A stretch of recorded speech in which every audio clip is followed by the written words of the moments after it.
The bathroom mirror told a story Sarah Matthews never thought she'd have to read. Under the harsh fluorescent lights, her fingers traced the edges of fresh bruises blooming across her cheekbone purple and blue watercolors she never wanted painted on her skin. Her reflection wavered as tears welled up, and for a moment time slipped backward, like water running uphill. 20 years earlier, she had stood before a different mirror, in a different bathroom, her arms cradling a precious bundle wrapped in soft blue cotton. Baby Tommy, just 3 days old, had been sleeping peacefully against her chest, his tiny fingers curled into perfect fists.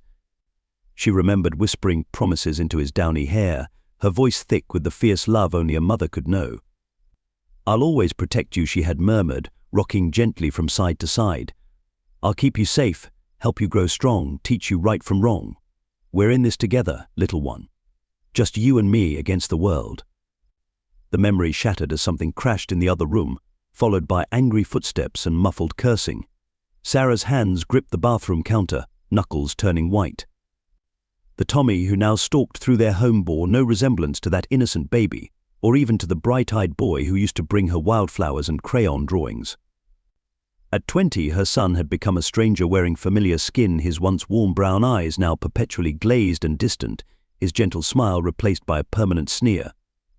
She could hear him rummaging through drawers in the living room, probably searching for anything valuable enough to sell. The thought made her stomach clench. Just last week, her mother's silver locket had disappeared, along with the grocery money she'd hidden in her dresser. Each theft was another knife in her heart, another thread snapping in the tapestry of trust she'd spent 2 decades weaving.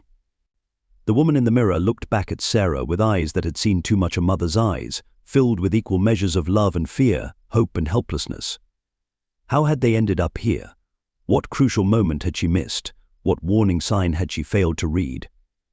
When exactly had her beautiful boy, her pride and joy, transformed into this unpredictable creature who could raise his hand to the very person who had given him life? More importantly, what was she going to do about it? Because this wasn't just about her anymore. The bruises would fade, but if something didn't change soon, she might lose Tommy forever to the streets, to his addiction, or to something even worse. And that was the one thing Sarah Matthews, even now, couldn't bear to face. The change started with small things, the kind that are easy to dismiss until they pile up into something impossible to ignore. Tommy's new friend Derek had seemed harmless enough at first, just another senior from the basketball team. But Sarah noticed how her son's eyes would shift away whenever she asked about their plans, how he'd started keeping his bedroom door locked, even during the day. "He's just helping me with some side hustles," Mum Tommy would say, brushing off her concerns with an easy smile that didn't quite reach his eyes. "You're always saying I should learn about business, right?" Sarah would remember those words later, turning them over in her mind like worn stones, wishing she'd pushed harder for answers. But she was working double shifts at the diner and picking up weekend hours at the grocery store just to keep them afloat. The mortgage was 3 months behind, and Tommy's college fund had been depleted by emergency car repairs last winter. Time to really talk, to really listen, seemed to slip through her fingers like water. The first time Tommy missed Sunday dinner at his grandmother's house, he'd texted an excuse about a group project. The second time, he didn't bother texting at all. The third time, Sarah drove past the basketball court where he claimed to be practicing and found it empty. Her calls went straight to voicemail. "Kids need space to grow," Maria told her over coffee one morning, trying to be reassuring. "Remember what we were like at 17. But Sarah remembered all too well, and that was exactly what terrified her. She'd seen this pattern before in her brother Mike, before they lost him to an overdose. The same restlessness, the same sudden need for privacy, the same mysterious new friends with too much money and too little supervision. The money started disappearing gradually at first, $20 missing from her purse. The emergency credit card maxed out on purchases she'd never made. Tommy's explanations grew more elaborate, more defensive. "Why don't you trust me?" he'd snap, shoulders hunched, fingers tapping an irregular rhythm against his thigh. "You're so fucking paranoid." The first time he swore at her, Sarah felt like she'd been slapped. Tommy had always been respectful, even during typical teenage arguments. Now he'd come home with bloodshot eyes and trembling hands, rage simmering just beneath his skin. One night, After picking up an extra shift to cover the electric bill, Sarah came home to find Tommy and Derek in the garage. The smell of chemicals made her head spin. Equipment she didn't recognize cluttered her late husband's workbench. When Tommy saw her, his face contorted with an anger she'd never seen before. "You're not supposed to be home," he shouted, stepping between her and the workbench. "Why are you always spying on me?" "This is my house," Sarah said, her voice steadier than she felt. "And whatever you boys are doing stops now. Derek, go home." "Tommy, we need to talk." Derek slipped past her with a smirk that made her skin crawl. But Tommy didn't move.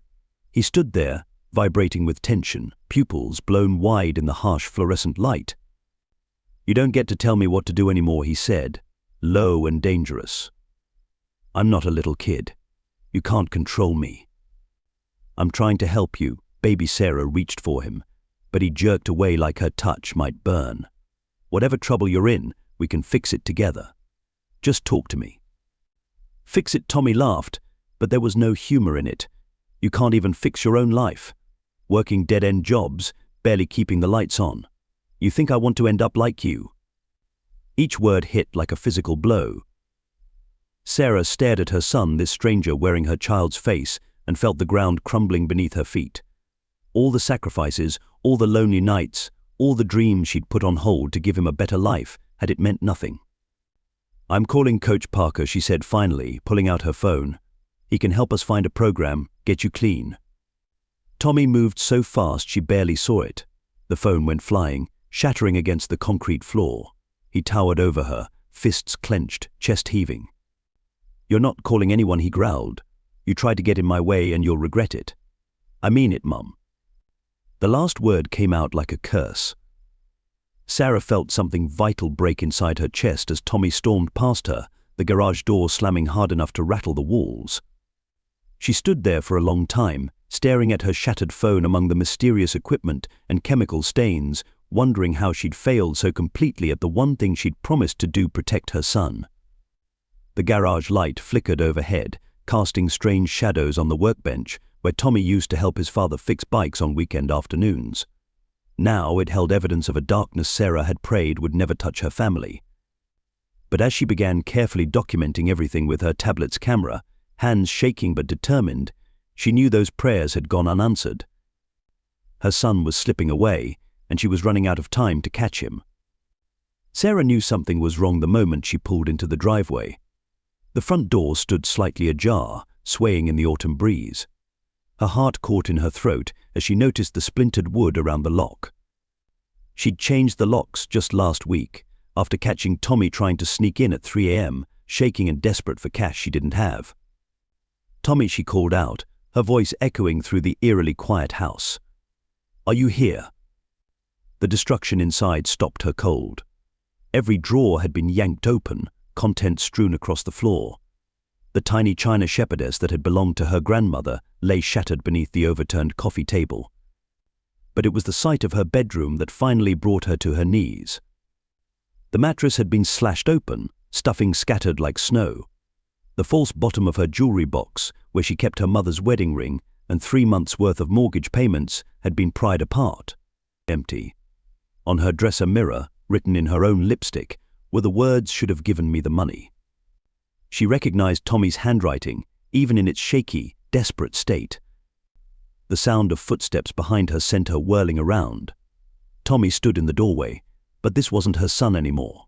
His face was gaunt, skin stretched tight over cheekbones that seemed too sharp. Dark circles beneath his eyes made them look sunken, feverish. His clothes hung loose on his frame, and his hands wouldn't stop twitching. "Where is it?" His voice was raw, desperate. "I know you have more hidden somewhere." "Tommy, please." Sarah stepped toward him slowly, hands raised. "Look at what you're doing. This isn't you. Let me help." "Stop saying that," he screamed, advancing into the room. "You can't help. Nobody can help. I just need the money and everything will be fine." "Where are you hiding it?" "There is no more money," Sarah said firmly, though her voice shook. "You took everything. The ring your father gave me before he died, the money for the house, all of it." "You're lying." Tommy's face contorted, a terrible mixture of rage and desperation. "You always have emergency money. Where is it? He lunged forward, grabbing her arms hard enough to bruise. Sarah had never felt truly afraid of her son before this moment, but the wild look in his eyes sent ice through her veins. "Tommy, you're hurting me." "Tell me," he shook her roughly, and Sarah's head snapped back, hitting the corner of the dresser. Pain exploded behind her eyes. She tasted blood.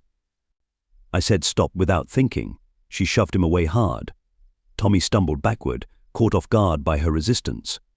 For a split second, she saw confusion flash across his face, followed by something far worse: pure, uncontrolled rage. The blow caught her across the face before she could react. Sarah crashed into the mirror, feeling it crack behind her. Through the ringing in her ears, she heard a sound that chilled her to her core. Tommy was crying. "Why didn't you just give me the money?" he sobbed, all the rage draining away to reveal raw anguish. "This is your fault. You made me do this." Sarah touched her cheek, fingers coming away bloody from where the mirror had cut her.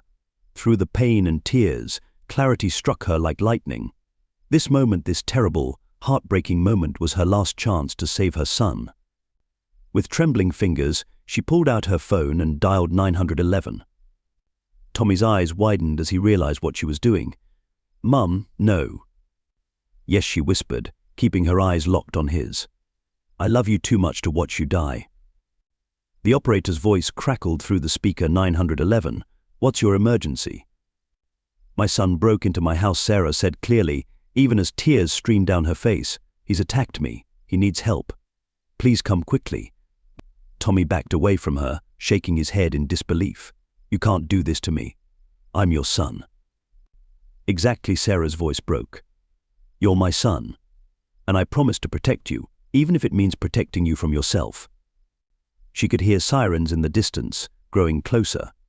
Tommy made a move toward the door, but his legs gave out. He crumpled to the floor, body racked with sobs. "I'm sorry," he wept, suddenly sounding like the little boy who used to crawl into her bed during thunderstorms. "Mom, I'm so sorry. I didn't mean to. I can't stop. I tried, but I can't." Sarah slid down beside him, pulling his shaking form into her arms, despite the pain shooting through her body. She held him as the police burst through the door, as they gently but firmly pulled him away, as they snapped handcuffs around his wrists. She held on to the memory of his last words to her before they led him away. "Please don't give up on me." Standing in her destroyed bedroom, watching the police car disappear with her only child inside, Sarah whispered a response to the empty air: "Never." Sarah didn't leave her house for 3 days after Tommy's arrest. She moved through the rooms like a ghost, picking up broken pieces of her life but unable to put them back together. Every family photo on the wall, every trace of Tommy's childhood scattered across the floor, felt like another wound reopening. The 4th morning, Maria found her sitting in Tommy's bedroom, clutching his old Little League jersey to her chest. "Enough," Maria said softly, kneeling beside her friend. "You haven't been answering your phone. You haven't eaten. This isn't helping Tommy, and it's killing you." "I turned in my own son," Sarah whispered, her voice raw from crying. "What kind of mother does that?" "The kind who loves her child enough to save his life." Maria gently pried the jersey from Sarah's grip. "Remember what happened to my cousin Miguel? His parents couldn't bear to report him, couldn't stand the thought of their son in jail. Now he's in a cemetery instead of a detention center." The words hit Sarah like a physical blow, but they cut through the fog of grief. She remembered Tommy's haunted eyes, his trembling hands, how quickly his strong young body had wasted away. If she hadn't made that call. The prosecutor called, Sarah said, wiping her eyes. "They're offering him a deal: rehabilitation instead of prison, because it's his first offense. But he has to agree to the program. And he refuses to see me. The social worker says he's angry, says I betrayed him." Fresh tears spilled down her cheeks. Maybe he's right. Maria took Sarah's hands, forcing her to make eye contact. "Listen to me. Right now, Tommy hates you because you took away his drug supply. That's the addiction talking, not your son. The real Tommy is still in there, and he needs his mother to stay strong." 2 weeks later, Sarah received her first letter from the detention center. The handwriting was shaky, but it was unmistakably Tommy's. "Dear Mom. They made me write this letter in group therapy. I didn't want to. But then last night I saw my reflection in the bathroom mirror. I looked just like Uncle Mike in that last photo before we lost him. It scared me. Really scared me. I keep thinking about what I did to you. To our home. To everything you worked so hard to give me. The counselor says I can't blame the drugs, that I made choices. He's right. I'm not asking for forgiveness. I don't deserve it, but I think I'm finally ready for help. I'm sorry, Mum. For everything. Tommy. Oh. Sarah pressed the letter to her heart, feeling something crack and heal simultaneously. It wasn't forgiveness yet, or redemption. But it was a beginning. And sometimes that's enough. The rehabilitation center looked nothing like Sarah had imagined. Instead of sterile corridors and locked doors, she found herself walking through a garden filled with autumn flowers. A group of young people tended to vegetable beds near a meditation pond, their laughter carrying on the breeze. 3 months had passed since Tommy's letter. 3 months of weekly progress reports, phone calls that grew less awkward with time, and more letters, each one more like the son she remembered. But nothing had prepared her for seeing him in person. Tommy stood waiting in the visitor's area, hands tucked into the pockets of clean jeans. He'd gained weight, his face filling out to look more like himself. The feverish darkness had left his eyes, replaced by something both older and clearer. When he saw her, he froze. "Mum," he said softly, voice catching. Sarah stopped a few feet away, her heart pounding. The last time they'd been this close, he'd been handcuffed and crying. The memory made her hands shake. "You look good," she managed, fighting back tears. "Healthy." Tommy took a step forward, then hesitated. I don't know how to do this," he admitted. "They tell us to take responsibility, to face what we've done. But every time I think about that night, about what I did to you," his voice broke. "How do you even stand to look at me?" "Because you're my son," Sarah said simply. "Because every day you choose to stay here, to fight for your recovery, you prove that the person who hurt me wasn't really you." Tommy shook his head, tears spilling down his cheeks. "It was me, though. The counselors helped me see that. The drugs didn't force me to steal from you, to destroy our home," he touched her cheek where the scar had faded to a thin line. "I did that, and I have to live with it." "We both do," Sarah said quietly. "But we don't have to live there forever." Something broke in Tommy's expression. He took another step forward, and this time Sarah met him halfway. When she wrapped her arms around him, she felt his whole body shudder with sobs. "I'm so sorry, Mum," he whispered into her shoulder, like he used to do as a little boy. "I'm so sorry." "I know," baby, she held him tighter. "I know you are." Later, walking through the garden, Tommy showed her the vegetables he'd been growing, tomatoes and peppers he'd planted himself. "It helps," he explained, touching a leaf gently. "Creating something instead of destroying. Nurturing instead of taking." He told her about his therapy sessions, about confronting the anger he'd carried since his father's death, about learning to sit with difficult emotions instead of trying to numb them, about the young kids he'd started mentoring, sharing his story to help them avoid his mistakes. "I want to make things right," he said as they sat by the pond. "Not just with you, though, that's the most important part. But with everyone I hurt. I've been working on a plan with my counselor." Sarah listened to her son talk about his future, not with the defensive bravado of before, but with quiet determination. She saw glimpses of the boy he'd been in the man he was becoming. More importantly, she saw something she'd feared was lost forever: hope. As visiting hours drew to a close, Tommy hugged her again, more gently this time. "Thank you," he whispered. "For what?" "For loving me enough to make that call. For not giving up on me when I gave up on myself." Sarah cupped his face in her hands, memorizing the clear eyes and steady smile. Never, she promised. Not ever. Driving home, Sarah felt lighter than she had in years. The road ahead would not be easy. Recovery never was. But for the first time, she truly believed they would walk it together. 6 months after Tommy's release from rehabilitation, Sarah sat in the back row of a community center meeting room, watching her son address a group of teenagers. His voice, once filled with anger and desperation, now carried the steady strength of someone who had walked through fire and emerged transformed. "I thought I was only hurting myself," Tommy said, making eye contact with each young face in the room. "But addiction doesn't just destroy the addict. It destroys everyone who loves them. I almost lost the most important person in my life because I couldn't see past my own pain." He glanced at Sarah, a gentle smile crossing his face. The teens turned to look at her, and she saw recognition in some of their eyes. They'd heard her story in Tommy's previous talks. The story of a mother's love, tested but unbroken. Their home had been rebuilt, not just physically but emotionally. The broken mirrors had been replaced, the walls repainted, the furniture restored. Tommy had insisted on doing most of the work himself, spending weekends repairing what he'd damaged. Each nail hammered, each wall patched, became part of their healing process. Every Sunday night, they cooked dinner together, a new tradition born from Tommy's recovery. He'd learned to cook in rehab, finding peace in the simple act of creating nourishing meals. As they chopped vegetables and shared stories about their week, Sarah marveled at how far they'd come. Tommy had found his calling working with at-risk youth. 3 days a week, he volunteered at the local teen center, sharing his story and mentoring kids who reminded him of himself. The rest of the time, he attended community college, studying to become a counselor.